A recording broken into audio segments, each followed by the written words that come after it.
What's up, witches? My name is Taylor and I'm the Tempest Witch here on YouTube. And today we're making tea because I had mentioned it in a previous video of how to get back on the bandwagon, and then my lovely friend Tricia calls me and says, "Hey, I got you a present," and it finally got in. I'm like, "A present? For me?" And she brings it and it's the most delightful, beautiful, hand-painted little teacup, and I want to show it off. So first we have to make some tea to go in it. So I figured I would kind of show you how I make and craft my teas. So here we go. Alright, so first thing I always do is we gotta get rid of this because hair is flammable, and you gotta cleanse things first, or at least I do. So 2 seconds, let me fix this rope here quick. Alright, hair is cured. It's a little floppy, but I just need it out of the way. Then we're going to take one of these charcoal discs. These are actually hookah charcoals, but they work really, really well.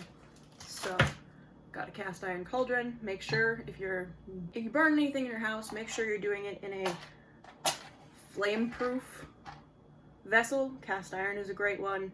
Don't do shit like this if you don't have something that's completely not flammable, completely flame retardant, because your mama don't want you setting your carpets on fire. And as a baby witch, there were several times that I almost set my carpet on fire. So don't do that and be better than I am. Better than I was. There we go. So you get the coal burning, it goes around, it lights itself on fire. Then we're going to cleanse our space. We'll cleanse our herbs in a second as well. These are really, really slow burning, so I have plenty of time. I have all of these cedar bundles that I've dried. I use them very frequently because you don't need very much. And it negates using white sage. I'm gonna give that a second. If you didn't know, cedar and pine are actually really good substitutes for using white sage because they are just as powerful, they're just as cleansing, and you're not appropriating someone else's culture. Otherwise, if you need to use white sage for whatever reason, try to get it through indigenous sources because it really helps them out. Yes, this is a fillet knife. Don't worry about it. And while we're doing this, I'm gonna go and get some of my herbs out of my apothecary. This is my apothecary. So we've got all sorts of things in here. Everything is labeled. Got big jars and little jars. And then I have a tea set down here for when people come over, and some crystals and other vessels that I put things in. Let's pick some things out.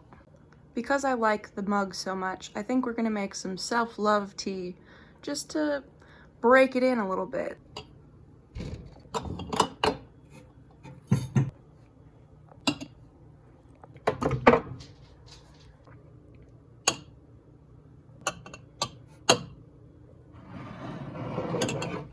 Oof, that's very off. We crooked as hell. It's a little better. Alright, so obviously we have a bunch of herbs here. What do I do with them?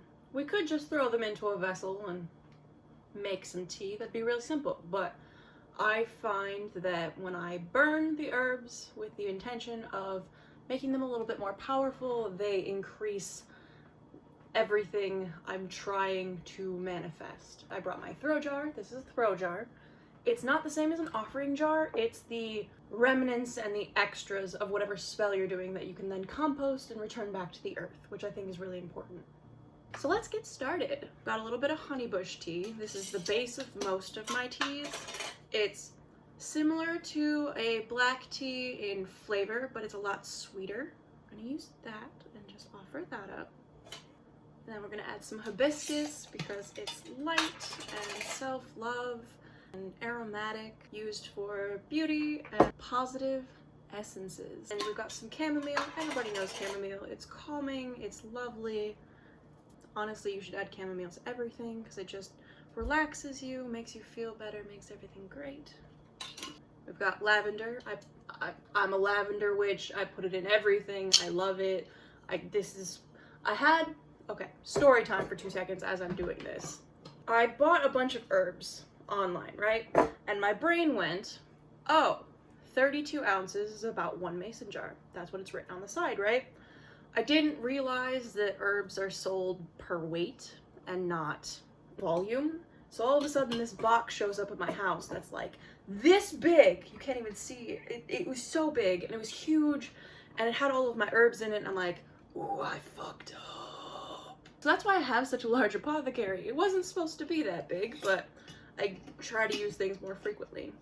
And then we've got Damiana because technically it's an aphrodisiac, but it's also very good for self-love and beauty and self-actualization, which I really appreciate. I just really like the way it tastes. And then of course you have to have rosebuds. I mean, it's a given. There's some things in witchcraft that like everybody knows the basis of, and this is one of them.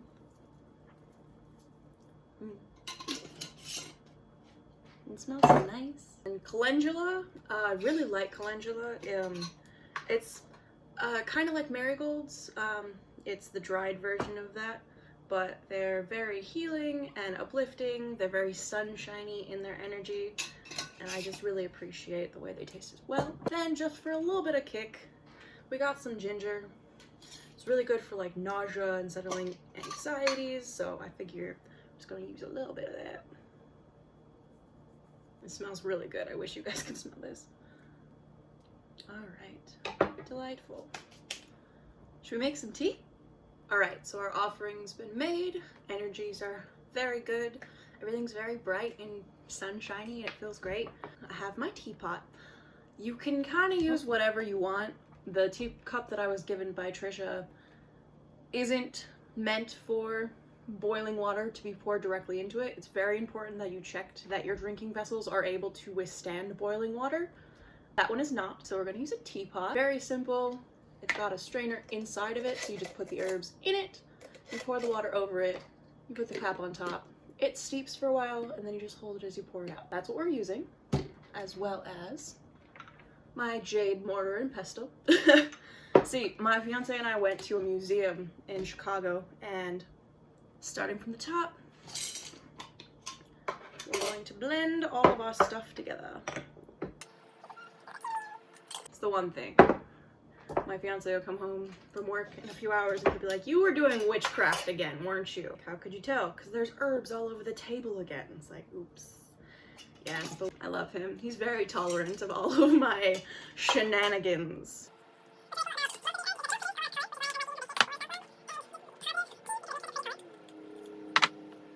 Ooh, she looking pretty. If it's finely ground or it's simple flowers, it's fine to just pour it in, but stems and the ends of buds are usually not very flavorful. They often have a very bitter taste. And so I find that if you just pick out just the flowers like I'm doing with the roses right now, that just seems to help make it taste better, just because we don't want any bitterness. We just want positivity, we want sweetness, we want uplifting and good vibes.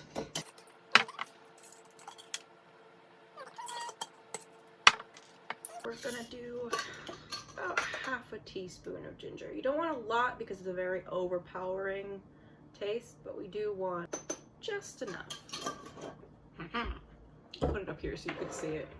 You just grind in a clockwise motion because we're trying to draw in energies. If you go counterclockwise, it's really good for banishing spells. Ooh, she pretty. We've got our teapot. We've got our base. Yes, I already put some of this in the mix, but if it's our base tea, you get a chunk of it. Honeybush tea. We pour in all of our mix. In reality, you don't need that much. You can usually get away with teas about 2 to 3 teaspoons, but because I'm making a large pot, we're going to use a little bit extra. And then I've got these brown sugar, rock sugar crystals that I got from Tiavana a long time ago, but they're still fine. We're gonna add just a couple of those to just sweeten things a little bit. I don't know why I did that. It looked like a goblin, but that's fine. We just need some water.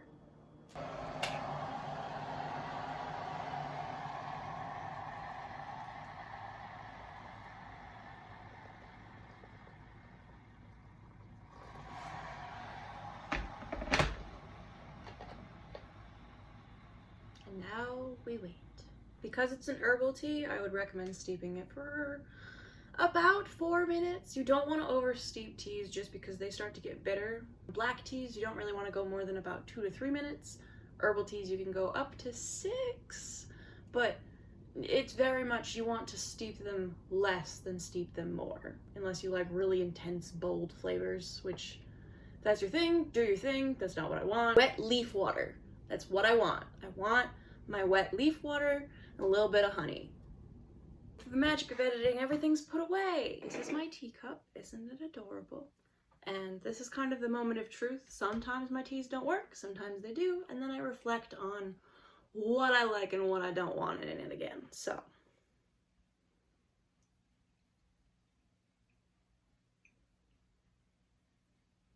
Ooh, and it's such a pretty color.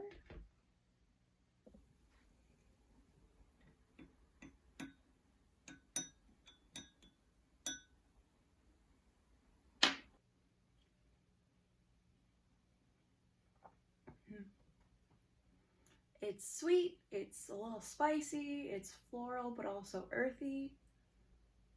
10 out of 10. Would recommend. That's all for this week. I hope you have a lovely week, and I will see you on the next one. Skål, my friends.